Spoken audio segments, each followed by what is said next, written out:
బులెటిన్లో బ్రేకింగ్ చూసినా ప్రధాని మోదీకి సీఎం కేసీఆర్ లేఖ రాశారు.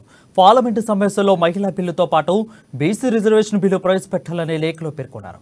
మహిళా బిల్లు, బీసీ రిజర్వేషన్ బిల్లుపై 2014లోనే తెలంగాణ అసెంబ్లీ తీర్మానం చేసినట్లు లేఖలో సీఎం కేసీఆర్ వివరించారు.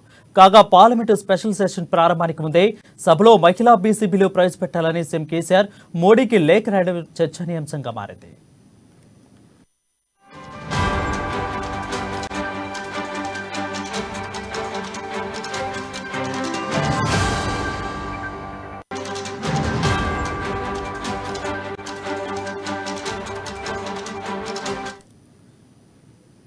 బ్రేకింగ్ న్యూస్ చూసిన ప్రధాని మోడీకి సీఎం కేసీఆర్ లేఖ రాశారు. పార్లమెంటు సమావేశంలో మహిళా బిల్లుతో పాటు బీసీ రిజర్వేషన్ బిల్లు ప్రవేశపెట్టాలని లేఖలో పేర్కొన్నారు. మహిళా బిల్లు, బీసీ రిజర్వేషన్ బిల్లుపై 2014లోనే తెలంగాణ అసెంబ్లీ తీర్మానం చేసినట్లు లేఖలో సీఎం కేసీఆర్ వివరించారు. కాగా పార్లమెంటు స్పెషల్ సెషన్ ప్రారంభానికి ముందే సభలో మహిళా, బీసీ బిల్లు ప్రవేశపెట్టాలని సీఎం కేసీఆర్ మోడీకి లేఖ రాయడం చర్చనీయాంశంగా మారింది.